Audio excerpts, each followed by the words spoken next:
you're going to be talking to us today about the Nazi Party in Arlington, but you're still active writer for the area. So what are some of the other interesting stories that you're working on right now? Good question. I have another book coming out later this year called Lost Arlington County, which I got a contract with the History Press for, and that'll have a lot of photos and a lot of columns reprinted, but a lot of new material too on things that used to be in Arlington but are no longer. And are there any that that you truly miss, or that you think were super iconic that we have now lost? Well, you have the amusement parks like Luna Park, which is over there where Crystal City meets Alexandria, and in 1905 or so. And then you had the Arlington Beach, which is right near where the 14th Street Bridge is today. In the 20s, people would swim there, and they had a Ferris wheel and a merry-go-round and everything. Oh, I never knew that. Yeah. Where was this? Right near the 14th Street Bridge on the Potomac, you know. No idea. That's amazing. I know. It's always interesting to me. I actually had a conversation with one of my children the other day, and we were trying to determine, would it be harder to be alive now and go back in time, or to be alive in the past and all of a sudden be shot into today's world? And it was a really interesting discussion that we had, because we couldn't really figure out which one would be easier or harder to deal with. Yeah, there's been a lot of fiction along those lines, I think, which is imaginative.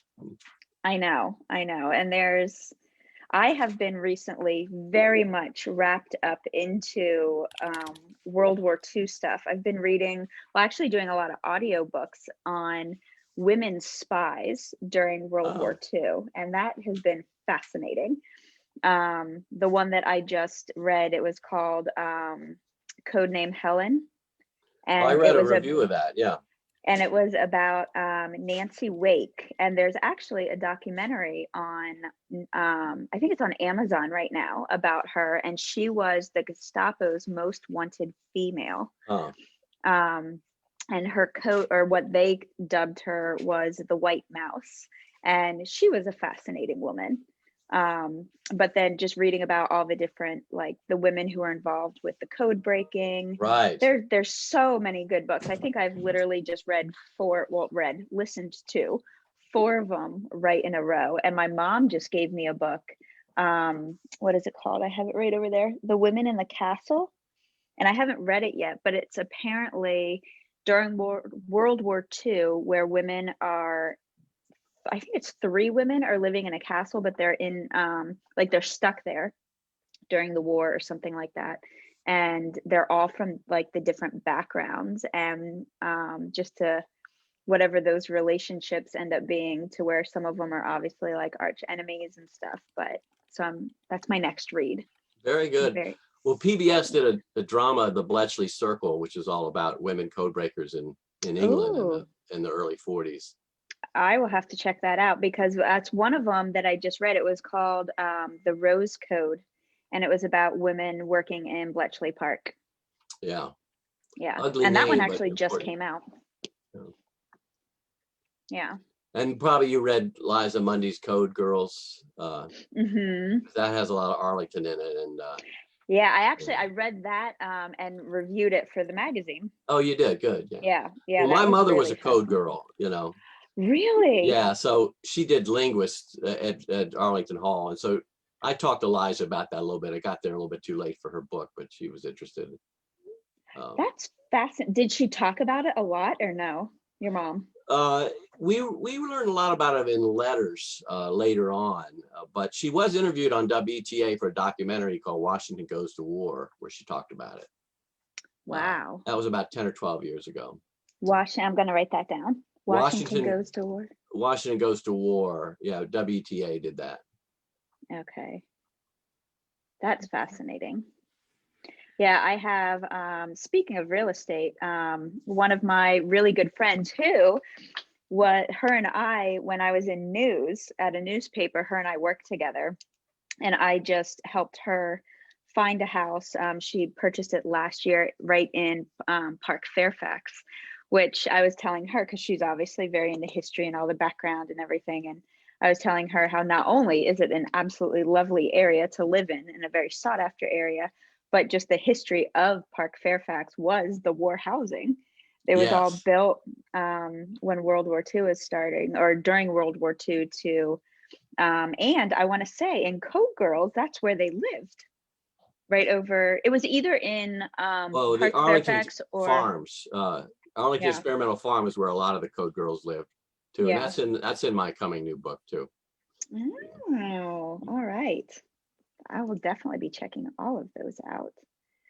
So I can't see a time. Hold on. Tracy, what time do we have? It is time. It is 7:01, Okay. and we've Okay. got a bunch of people logged on. So to our attendees, thank you so much for joining us. We are pleased to have Charlie Clark here with us. I'm Tracy Barrett, and Linda Roussis is my cohort in crime. We work with the Village Drive Village, which is one of the best organizations in our neighborhood, who help our seniors stay active and engaged in their communities. And this was their brainchild. Each Monday of the first Monday of the month, we do Masters Monday. We have a wonderful keynote speaker. And this one is our very own Charlie Clark here. So let's do the bio. Charlie Clark is a longtime journalist in the Washington, D.C. area who writes the weekly Our Man in Arlington column for the Falls Church News Press. He has written 2 books, Arlington County Chronicles and Hidden History of Arlington County, both published by the History Press. His biography of George Washington Parke Custis will be released this fall by McFarland Books. In July of 2019, he retired as a senior correspondent for the Government Executive Media Group, part of Atlantic Media. He previously worked as an editor or writer for the Washington Post, Congressional Quarterly, National Journal, Time Life Books, Tax Analysts, and the Association of Governing Boards of Universities and Colleges. And he currently lives in Arlington with his wife, Ellen, who was kind enough to help us get this PowerPoint up and running the way we wanted it to. So with no further ado, we thank you so much for joining us. I would like to invite our guests as we go along. If you have any type of questions, if you look at the bottom of your screen, there is a chat bubble. If you open that window, feel free to add questions to the chat. Lynn and I will be monitoring that, and we'll be happy to interrupt, raise a hand, and have Charlie do the answers. So with no further ado, Mr. Charlie Clark. All right. Well, thank you so much for having me tonight, and welcome to this grim but admittedly fascinating topic. So this is a photo that I was involved in, taken August 25th, 2017 in Arlington at the Dominion Hills Shopping Center. And these neo-Nazis, it was about a week after the violence and the demonstration down in Charlottesville where there were neo-Nazis involved. And so it was predicted that these fellas, there's one woman in there, would show up. And I'll tell you why as we go on. Let's see. So this is a shot of George Lincoln Rockwell, the founder and chairman of the American Nazi Party. And this is in the late 50s. It's on Wilson Boulevard in Arlington, and he's picketing a pizzeria that is still there today. I'm hoping it's going to survive. And I happen to know the owners of that. They lived in my neighborhood growing up. So we were at this pizza joint doing an interview in 2017 when this revisit from the neo-Nazis took place. But Rockwell, this was he was a presence in Arlington from 1958 to 1983, and it was very strange for my parents and others who were World War II generation to just a mere 15 years after defeating the Nazis, to see these characters running around Arlington with swastikas and hate rhetoric. And it's so I wanted to explore in this talk a little bit about who Rockwell was and why he came to Arlington. So George Lincoln Rockwell was born in Bloomington, Illinois in 1918. oddly, his parents were vaudeville entertainers. And he grew up, he knew Fanny Brice and Fred Allen and a lot of other the famous entertainers in the 20s and 30s. He went to school in Atlantic City in high school, and then a private school in Maine called Hebron. He ended up in Brown University and studied graphic art at the Pratt Institute in Brooklyn. Then he joined the US Navy, and he served during both World War II and the Korean War. And he was stationed in Iceland, and after a first marriage broke up, he met an Icelandic woman. And during that sojourn in Iceland, he read Hitler's Mein Kampf and had a conversion. And he married this woman, Thora, and they honeymooned in Berchtesgaden, which was the site of Hitler's retreat outside of Munich. So let's see, this is a shot of his wife, Thora, and their 4 children. And they moved to Arlington. I'll go back a little bit because I wanted to show you their first home. This home, I walk by it all the time, is right behind the Williamsburg Shopping Center, 6512 Williamsburg Boulevard. And it was rented by the Nazis, financed by a Baltimore scion named Harold Aerosmith, who was, his money came from the Dun and Bradstreet fortune way back in the early 20th century. But he was a white supremacist. He stayed one for the rest of his life, and Rockwell persuaded him to give him some money to start this new party. And you kind of wonder, why Arlington, Virginia? Well, had a couple of advantages. It was next to the nation's capital, which would give them targets for protests. A lot of media coverage in that area. But they were in Virginia, which was much more sympathetic to their views on segregation. So keep that in mind. So this house, they moved in 1958, and in April 21st, 1959, the police, under the direction of Commonwealth's attorney William Hasson, who I knew a little bit when I was growing up, raided this house, and they found a revolver, rifles, and 10,000 anti-Jewish pamphlets. And 100 neighbors looked on as the Nazis marched out after the raid and gave the Sieg Heil salute. And the police ended up charging them with disorderly conduct and maintaining a public nuisance. And several of the friends that I grew up with can remember riding by this house in school buses. And they had like a strobe light kind of thing in the picture window, and you could see the swastika insignia through the window.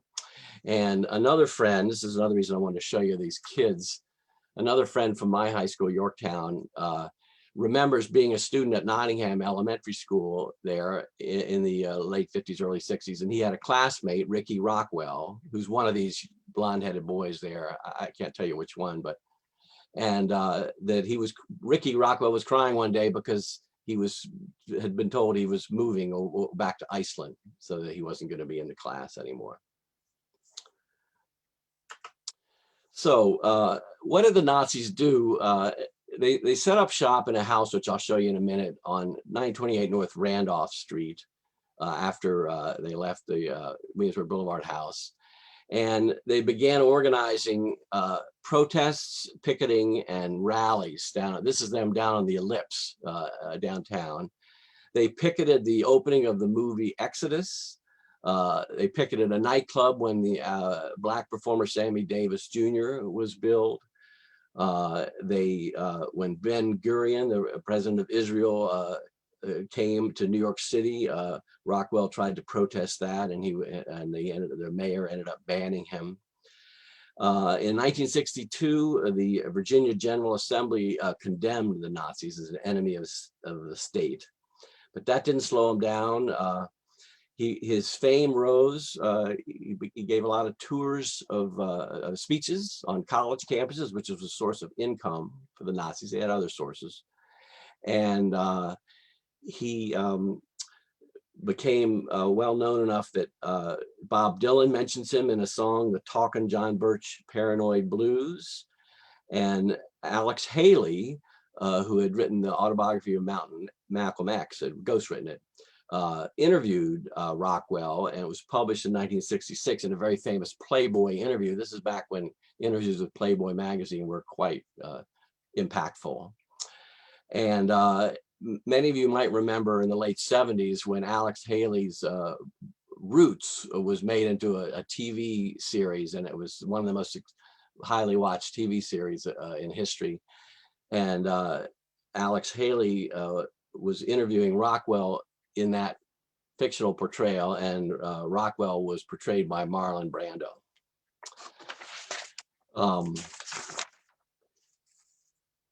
The other thing they did on the road is that they, in the early 60s, is that they chased after the freedom riders in the Deep South, who were a lot of northern white young people, a lot of Jewish Americans who were sympathetic to the African-American plight in the Deep South. And so the Nazis would chase after them in cities like New Orleans and Atlanta with their own kind of hate buses. And then finally in 1965, George Lincoln Rockwell actually ran for governor of Virginia, and he got 6,366 votes.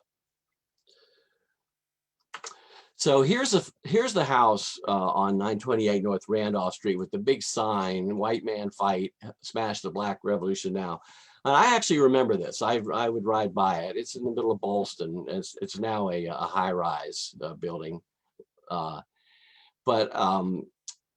they would sit on that porch, and they had a couple of run-ins with local students who would walk by. There was a famous case where a Washington Lee High School student named Ricky Farber, 1961, came by, and they were taunting the Nazis, and they ran out and grabbed Ricky Farber and brought him in the house as if to kidnap him and threaten him and everything. And they end up getting prosecuted for that, the Nazis. Reggie Harrison, who was a Washington Lee High School football star, went on to the NFL, played in the Super Bowl, but he had some run-ins with the Nazis too. And among these members, they even had a couple of Jewish members. This sort of scandal came out later. Their names Eddie Cohen and Daniel Burroughs. And some of the testimony later about the nature of this house and what went on there. There was a detective who later became known in Watergate who infiltrated there for a while. And one thing he noticed is that they were very poor because they were trying to make money off of printing operations, but it wasn't always successful, and that they were always short of food, and Rockwell himself would always hog all the food, even though it was a group home. You'll notice this sign. I don't know if you can read it, but it says trespassers will be shot, will be prosecuted or shot. Sober visitors only too. So then here's a group shot of them out there, and they had dogs. You can see a dog in front. The dogs were supposed to be scary in their other house. I'll show you that, the other house later. But reporters later learned that they were sort of more bark than bite, literally. And then I got to meet a photographer when I was giving talks on the Nazis. I'll tell you later about how I got involved in this subject, but I met Jack Hiller, who's deceased now, but he became a high school teacher in Springfield. But he was a photographer in 1962 and 3, and he and another reporter named Xander Hollander, reporter for the Northern Virginia Sun, they wangled permission to go inside the Nazi headquarters there on Randolph Street. And this is a sample picture taken from the basement. And you know, Lynn Arosas here was in her previous incarnation as an editor on the Northern Virginia magazine, published some of my articles on the Nazis, and we published these pictures for the first time in her magazine. Now, the other thing that happened with this house is that the IRS finally confiscated it for non-payment of taxes. And they had rented it a little bit under false pretenses, which was a pattern. They wouldn't sign a lease saying we are the American Nazi Party. They would just sign a lease with an individual's name. And there were other organizations in some of their buildings that they shared with who would later learn that they were, neighbors with the Nazis and weren't happy. So, but the IRS finally, and this happens a lot, they came up with a way to resist the Nazis. Was they locked them out of this house for non-payment of taxes of $7,000. And so the Nazis then moved their printing operations to a plant outside of Fredericksburg, Virginia. So here's an obnoxious slogan by Rockwell. He did make noises about running for president, and of course people were skeptical, but the picture helps me explain a little bit about his charisma. I mean, why would anybody listen to this guy? And the people who met him, and I've interviewed several people who met him, that he had flashing eyes, and he was 6'4", and he had a sort of a leadership style, as several people who met him. One William and Mary student, I quote, says, "He never hesitates when he speaks. He almost glows with confidence. It's easy to see how he can use his power on ignorant people." And then one of the employees of the laundromat where he met his end, and I'll get to that later, she was quoted as saying that he was polite and charming. He was tall and handsome, and he looked like a businessman. And my own theory is that I think he may have had some psychiatric issues too. He was examined, and he was accused of being mentally ill. But what's clear is that he was inured to rejection, that he knew that the things he was saying about blacks and Jews were scary and offensive, but he would say them with a smile and watch people react in shock with just complete calmness. And that's you can interpret that as you wish, but it seems to me that there's a certain determination there, but it's also a good sign of some kind of mental issue, I think.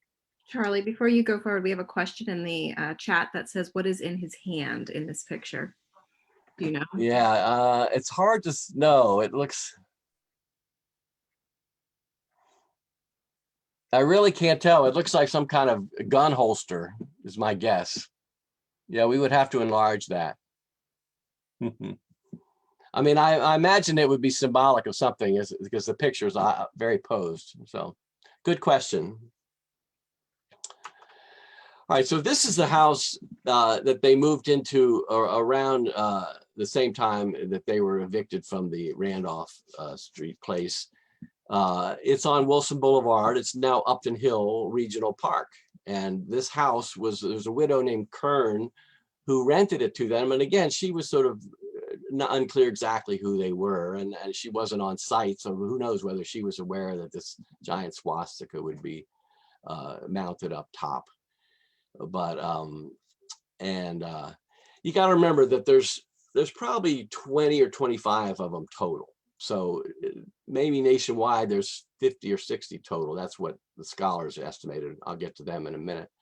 So they have to have what they call barracks for their stormtroopers. So they may have had this house at the same time they still had the others, and this is where the stormtroopers would live. And the locals and the press would call this barracks Hate Monger Hill. Now here's where I want to get into a little bit about the press coverage of the Nazis. Obviously the Nazis wanted publicity. And so when they were protesting and picketing all the time, pretty soon the Post and the Evening Star and the Washington Daily News and UPI got a little tired of it. They felt manipulated. And so there was a rumored quarantine, although I doubt the editors would get together and collude to agree on a quarantine, but it was just sort of a pattern that they developed to deny them publicity unless there was some really hard new news. But the one editor who disagreed with that approach was Herman Obermeyer. he was the publisher, owner, and editor of Northern Virginia Sun. And he decided that the Nazis should be covered. And he was also Jewish. He had attended the Nuremberg trials as a soldier in 1945 in Germany. And he felt that they really ought to be covered even more closely. He expected there would be some scandals. You know, he had heard rumors of a illegitimate child who was left to die. And he thought that just like the IRS could get them on non-payment of taxes, that social workers might be able to get them on some kind of abuse charges. So he kept covering them in detail, and Herman developed a relationship with Rockwell. Rockwell would write him letters, and they would go back and forth. I'll get to my own fine relationship with Herman Obermeyer at the end. At the same time, there was a resistance group that formed in Arlington called Citizens Concerned. And it was a coalition of Jewish Arlingtonians, a few parents of my schoolmates, names that I recognized, and clergy, and some just sort of civic activist types of whom we see in Arlington today. And they decided that we shouldn't be passive, and that they should protest the Nazi presence and resist them. And they had about 50 people who signed petitions and pressured the government just to keep a better eye on them. Now, this is a picture taken downtown at one of the Nazi rallies. And the figure to Rockwell's left on our right is John Patler. And his real name was John Patsouplos, which he was a Greek American from New York City. He came from a troubled family, and he he lived in a house in Lyon Village, which is near where Pioneer Motors is today. I've had to look that up at one point. And he had an on again, off again relationship with Rockwell. He admired him, and then he became disillusioned with him. He persuaded the party to change its name in 1967 from the American Nazi Party to the National Socialist White People's Party. And so Patler, it would be revealed later, is the one who did the deed here. So this is August 25th, 1967, the Dominion Hill Shopping Center on Wilson Boulevard in Arlington. And what was happening is that Rockwell had walked down from Hate-Monger Hill, the barracks, to do his laundry at that Econo-Wash that you see the sign for. And I guess he was driving his Buick. I shouldn't say he walked. I've seen pictures of him walking down that driveway, but on this day he drove this Buick. So he forgot his bleach. So it seems so petty. So he said he's going to go back to fetch the bleach, and suddenly the shots ring out from the roof of the Dominion Hill Shopping Center. So I'm sorry, I said Buick and I meant Chevy too, because here it is in my notes. It was definitely a Chevy. You can see it, the Bel Air. So 2 bullets pierced the windshield, and the car rolled into another vehicle. Rockwell was slumped over the steering wheel, and then he fell out onto the pavement. And you can see there's a box of Ivory Snow and a copy of the New York Daily News. So years later, in the 90s, I got to interview Tom Blakeney, who was the barber at Tom's Barbershop, which is still there today. It's still called Tom's Barbershop, but Tom was retired 20 years ago. And he had cut Rockwell's hair many times and chatted with him. And he said that when he saw Rockwell jumping around in the front seat, he thought he was having a seizure. He thought that when he heard the shots that the car had backfired. But after a quick hesitation, he and his fellow barber named Jim Cummings took off after a shooter that they could see running away. Blakeney says that he was dumb because he ignored the danger that he might get shot himself. But he said he wanted to see who the guy was. Blakeney stopped at the home of a woman he knew who said she'd seen the guy run by. He entered her home and she dialed the police, and he got on the line and reported her sighting. So that call is what alerted the Arlington police to who they were looking for. The suspect had taken his gun, a German Mauser pistol, and dumped it in 4 Mile Run Creek, and right there at Bon Air Park and Wilson Boulevard. And there's a picture of a Arlington police officer wading in to actually found the pistol very quickly.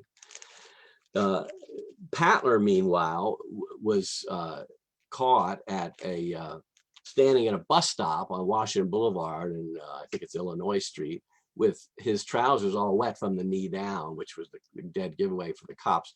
Cops also knew who he was because they had monitored the Nazis too.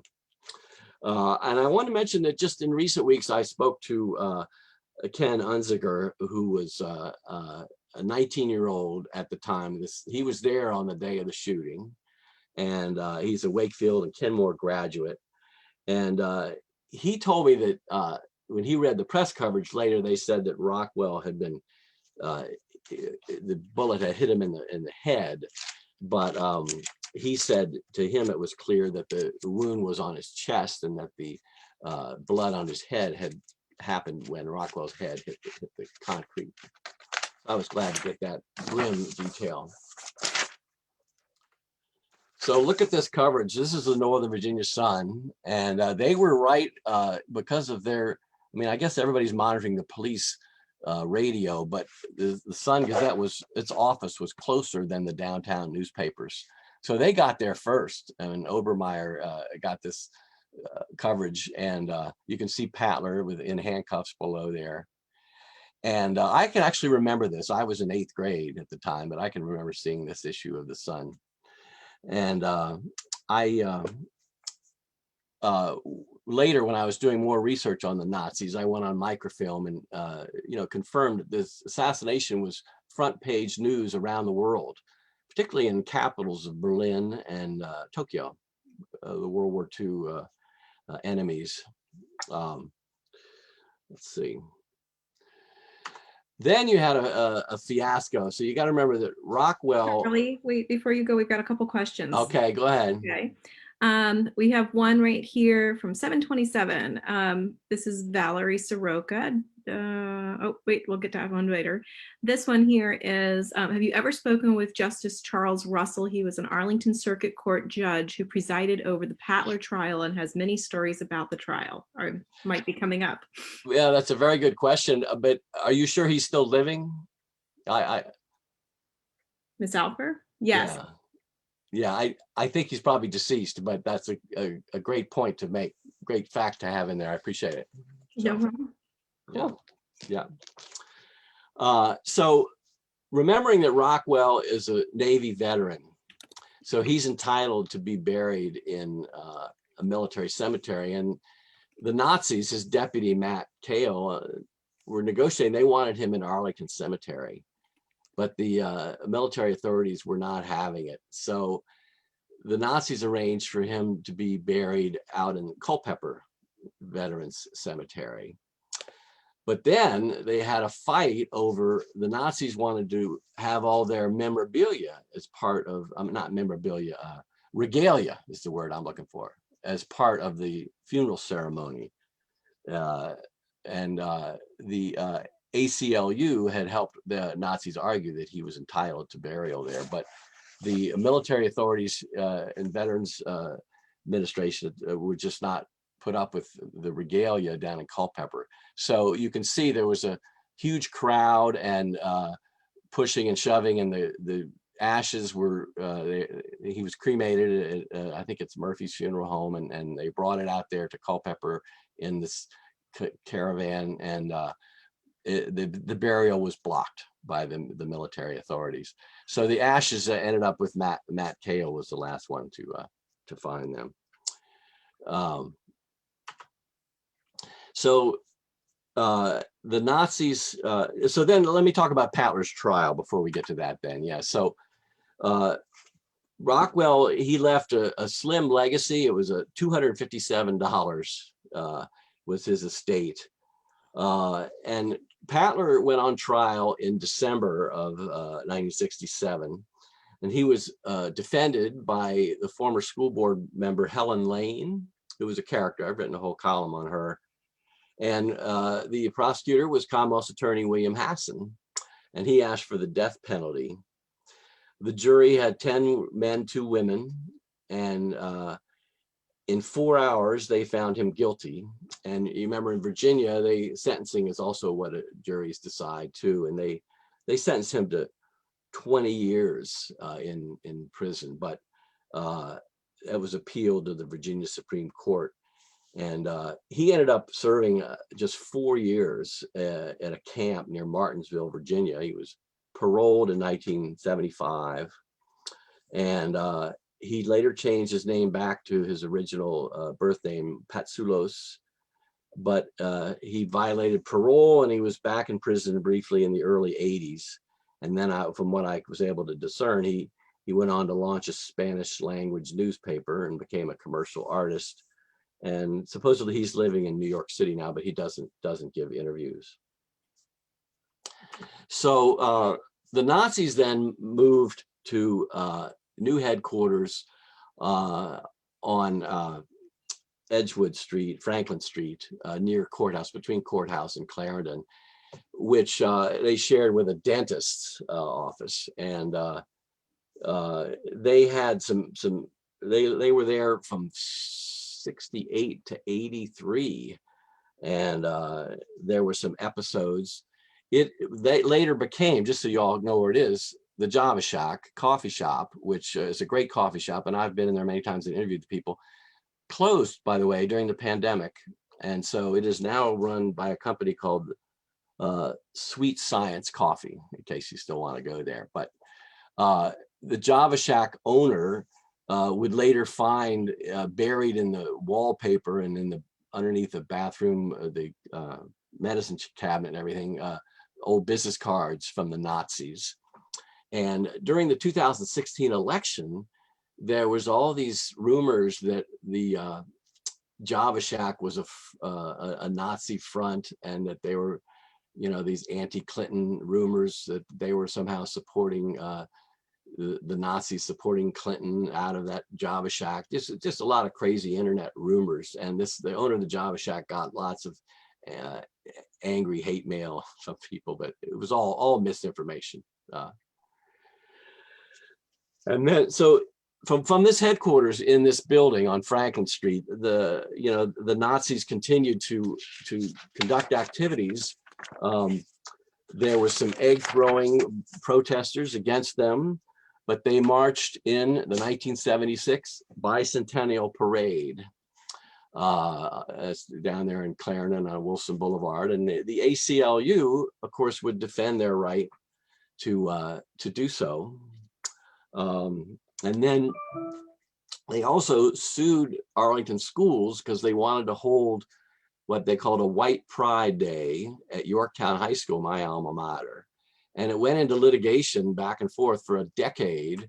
And finally, in 1983, they pulled it off. Again, the ACLU defended their right. The school board can't differentiate between outside groups that want to borrow the school facilities. This is my old high school administrative office. Very strange to see these neo-Nazis there. So then, which finally, after, in 1983, the group finally moved out of Arlington and they went to New Berlin, Wisconsin. They changed their name to the New Order, I should say. The gun that Patler used to kill Rockwell is still sitting, I just confirmed that last month, in an undisclosed storage place under control of the Arlington Circuit Court. Someday they would like to put it on display, but it would have to be in a secure location because it would be a temptation to certain people.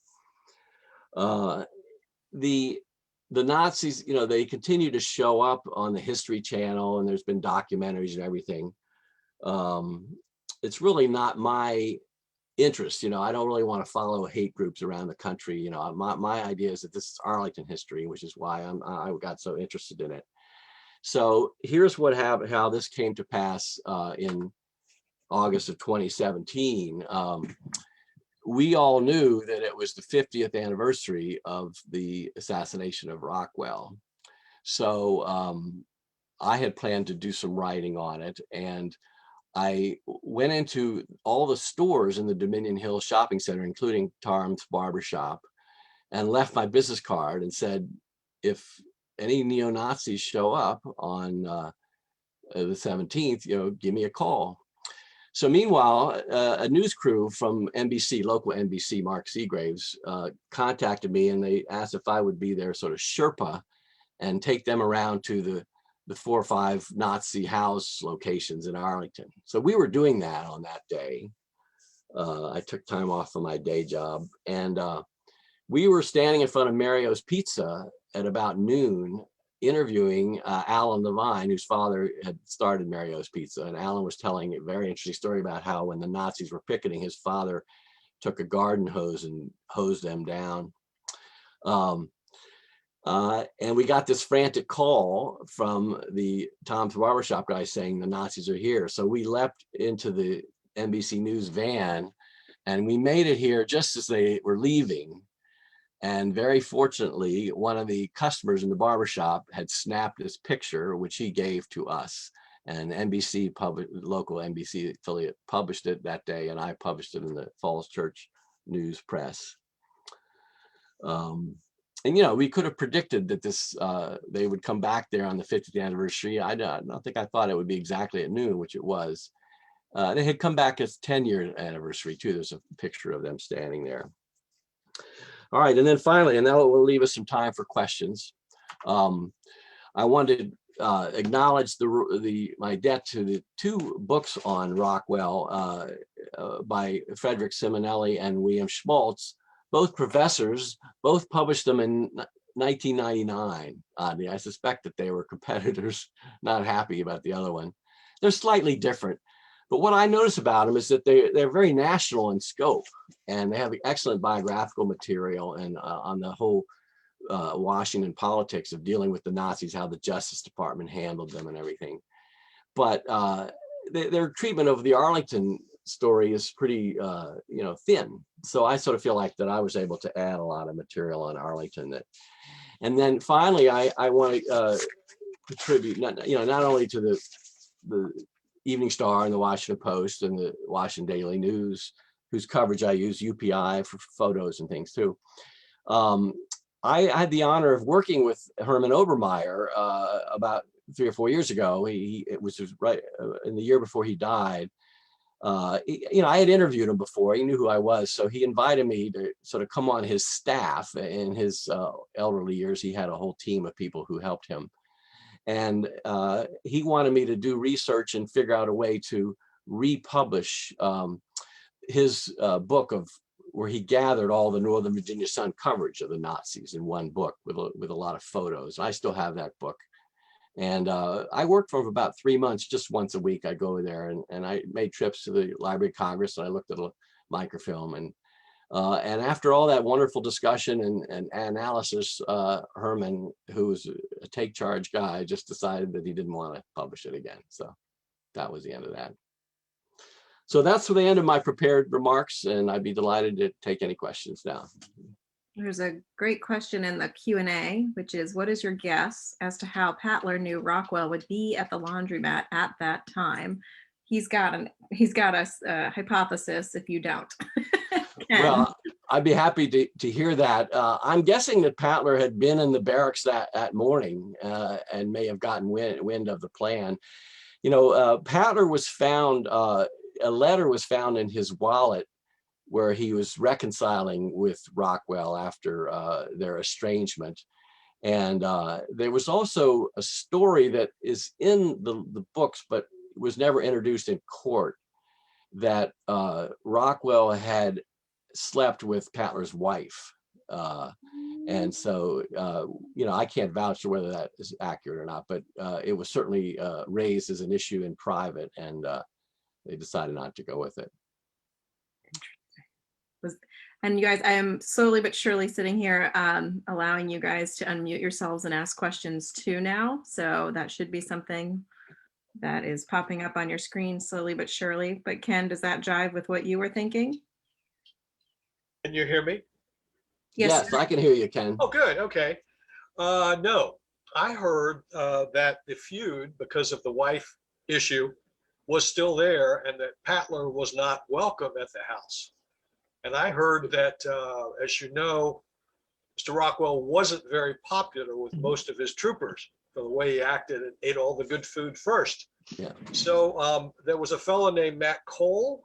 Yes, Matt Cale. Yeah. Cale. And allegedly he was involved in filling some people in on Rockwell's 9 to 5 that day. And that's how it came about. But that was the first question I had, even as I got home from seeing him. I was just, how did he know that? You know, and it continued to be more of a question as I found more about Patler, or whatever he is. Well, those are good thoughts, Ken. Yeah, well, Cale, his loyalties were questioned afterwards. And the thing is that he didn't have, some people said, well, he should be Rockwell's successor, but he didn't have the charisma that Rockwell did. He couldn't fill an auditorium of college students the way Rockwell could, for example. I mean, I have a quick question for you, Charlie. What was the reason that they left Arlington? Like, was there a reason, or was it just because? Well, that's my question. Maybe Arlington was becoming, more liberal and less segregationist, by then. I mean, by the 80s, that was pretty passé. And Arlington, has become better educated. And I don't want to cast aspersions on the Arlington of my youth in the 50s and 60s, but it did have more of a Southern culture back then, and perhaps more tolerant of the Nazis went after the Jews, but they also went after the blacks. So that's what they would have in common, I think, with the segregationists in the early period. But they were always out of step. They were used to being nonconformists, and they were used to having people get upset by their presence. So, I don't know whether they felt they could function better. And I don't think New Berlin is a very big town in Wisconsin, but it's a place of pilgrimage, supposedly, where his ashes are. We also have one more question. Jean is wondering what happened to Rockwell's wife and children. That's a good question. I mean, I didn't only trace them as having moved back to Iceland. I imagine they changed their name, or we would have heard about them. They probably have Icelandic names. So I guess the one person was right when they said they remembered one of the little boys being upset that they were moving back to Iceland. Yeah. And Joanne, you can ask your question if you'd like to. Okay, it's more of a comment. If there is a resource on YouTube, there was a series of interviews that were done a little more than 10 years ago with the older members of the Arlington Bar and the 4 Arlington judges who were the judges back in the 60s, 70s, and 80s, Winston, Duff, Brown, and Russell. And Justice Russell was asked, because I did the interview, that's how I know, and he did talk about the Patler trial, seeing the stormtroopers coming into and sitting in the courtroom during the trial. But the Arlington Bar Foundation has put them all on YouTube, the 3 episodes. Great to know that. Thank you very much. Yeah, because not only about this, but just about the judicial and legal community in Arlington back, and it's a great resource to have not just them but other lawyers whose interviews are all now online. Very good. Thank you. I'm making a note, and maybe we can include that as part of our follow-up email so people can watch the YouTube links to those as well. Joanne, if you happen to have those, feel free to kick those to Lynn and myself through the response, and we'll be happy to forward that. Okay, I have to get them. I can find them. I just haven't got them. Yeah, I can do that. Yeah, I'll have to Google it, but we'd love to follow up with that for everyone. Yeah. Well, one thing I do notice is that people to this day are still surprised to learn about this history. Yes. And it's unpleasant. And when I first proposed it to the Arlington Historical Magazine, I met a little bit of resistance for 2 reasons. Number one, it's unpleasant. And number 2, it's very recent. And the Historical Magazine, which I love, but they used to not do such recent history, and I think we're all getting older. Suddenly we realize that we lived through real history, when we were young, and that's no longer just recent. But they've done segments on NPR where Obermeyer has been interviewed, and my friends who heard that were just astonished. They said, there were Nazis in your town of Arlington? They're just stunned. Huh. No, I agree. Well, we have Pam Thompson saying, thanks so much for sharing your expertise and giving us your time. So thank you for that. Is there any? Yeah, go ahead, Lynn. So Charlie, this is something that's quasi-related, but not really, because it would have, it was definitely during the World War II era. But I was curious, just since you are a host of a lot of history for the Northern Virginia area, I remember at one point reading, and I'm trying to remember the full story of it, but basically that even in Northern Virginia, I actually want to say out in Fairfax area, there was a POW camp for Germans. Do you ever remember anything about that? I'm so sorry, I haven't heard that. It'd be interesting to pursue. Yeah, I'll have to dig that up. They did have, because I do remember that there was a German work camp really in the area here. Yeah. Well, the Nazis also had allies, white power groups. There was a guy named William Pierce who had an office in Crystal City, and they used to do telephone recordings about white power. When we were kids, we used to call them up and listen for the thrill of it, I think. And William Pierce, he wrote a novel called The Turner Diaries about a race war, and Timothy McVeigh, who was the Oklahoma City bomber, read that novel and was inspired by it. And I forget what happened to Pierce, but it was ironic that some of the white supremacists, the group more recently was in Crystal City too, just right down the road, the New World Order or something. Yeah. So I'm seeing Rebecca Jan is saying we know about the POW camp. Oh, Bob good. Is telling us that. Bob, do you want to go ahead? Yeah, come off mute and tell us? I just brought them in. You guys need to update your Zoom, Bob and Rebecca. Yeah, we did a story on it in our e-news for Village Drive Village, and it is still there. There's a little park with a big sign where it used to exist, and it's right behind the storage facility at the corner of 29 and Shirley Gate, which becomes something else. Waples Mill. Yeah. So it's Waples Mill. You know where that storage facility is there? Mm-hmm. Yep. Okay.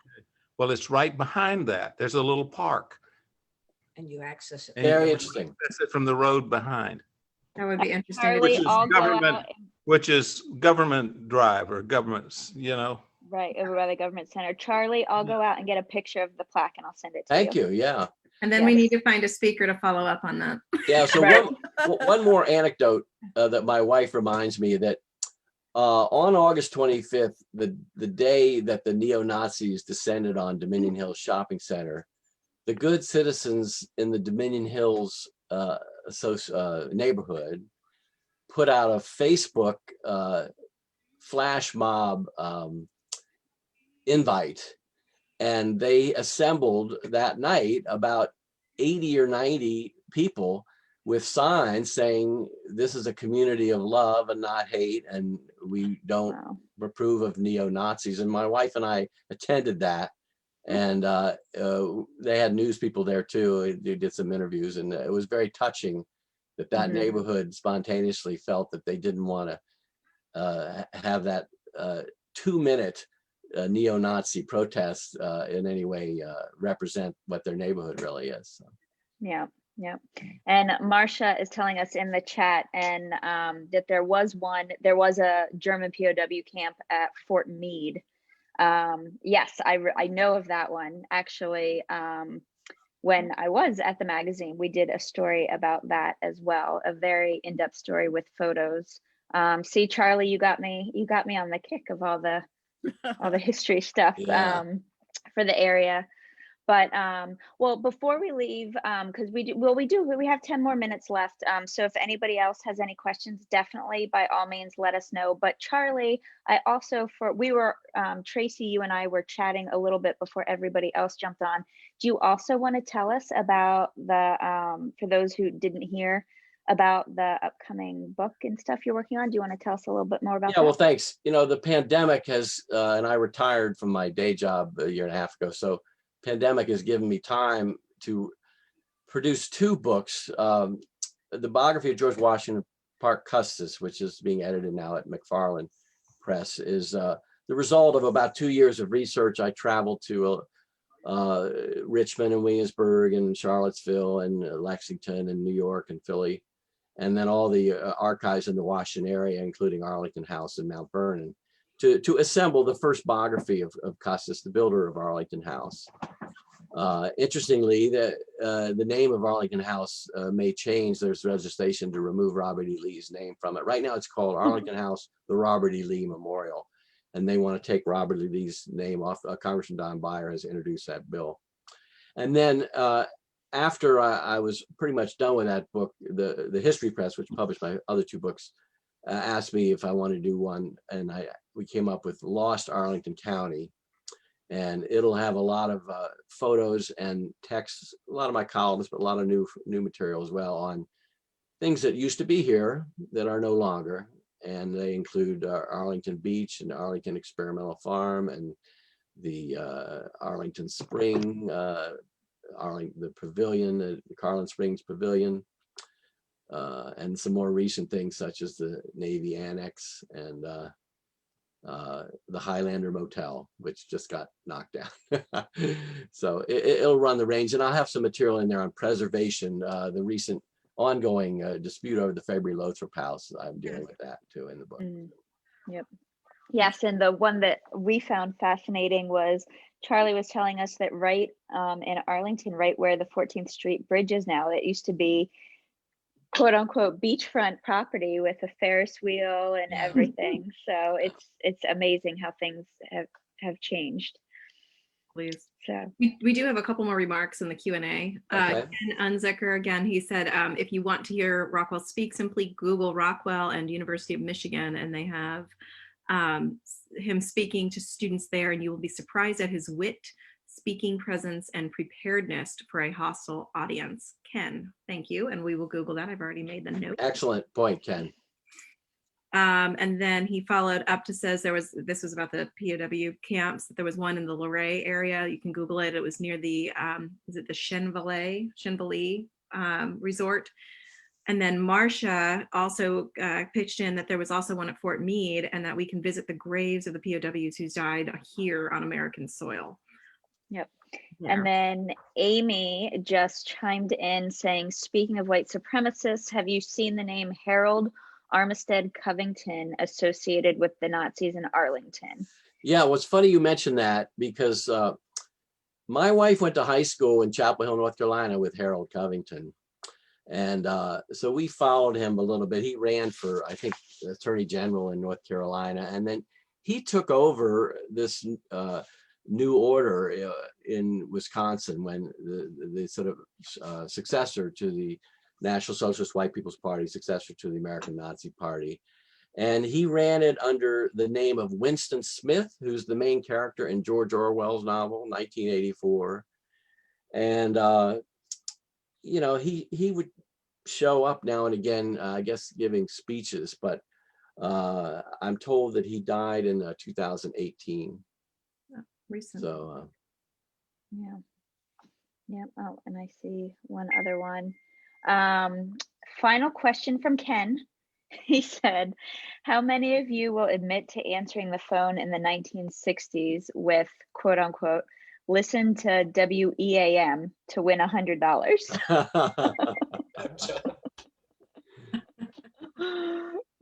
I'm guessing Charlie knows that. Yeah, right. Well, WEAM is in my new book too. So. All right. There you go. And then Jean is asking, why wasn't the Furbury house preserved? Where can I find information on its demolition? Well, it's all over the I mean, I think Gene is maybe not being Arlingtonian, so I'm not being critical, but in the Sun Gazette today, by the way, you all should know that the Sun Gazette is the spiritual successor to the Northern Virginia Sun, but there's been all these corporate takeovers and mergers, so it's not quite the same paper, but they consider it its ancestor. Arl Now has a piece on it today. Northern Virginia Sun has a piece on it today, and I've kept up some of the coverage in the Falls Church News Press with shorter items. I've done 1 or 2 columns, and I was there at the protest on March 20th in front of it, mostly as a reporter, but I had a lot of friends who were protesting.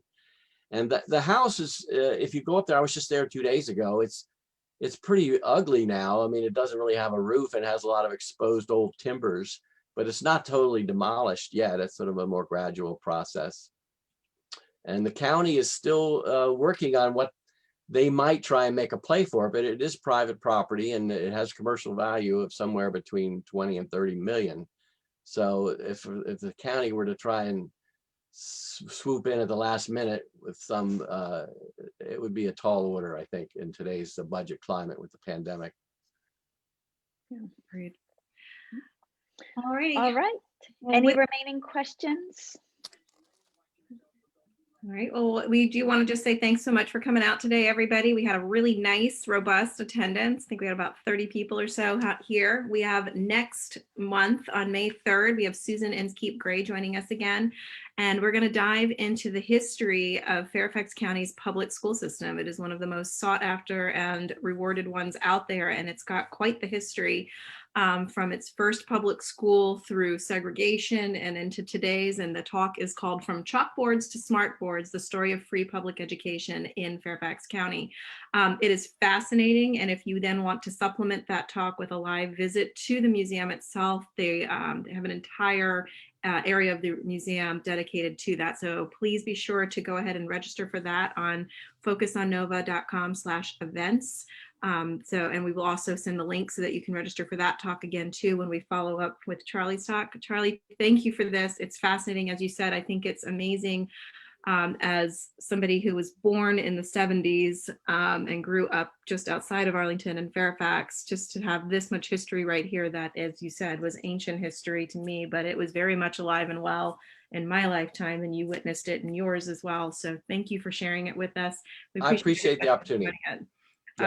Keep a lookout for the follow-up email. We'll try to include a bunch of links in that so you can do some follow-up research yourself, folks. And then we will include links to the Amazon/Barnes & Noble publishing for the 2 books that Charlie had also talked about as well. Thanks for joining us today, everyone. All right. Good night, everybody. I'm going to go watch a basketball game.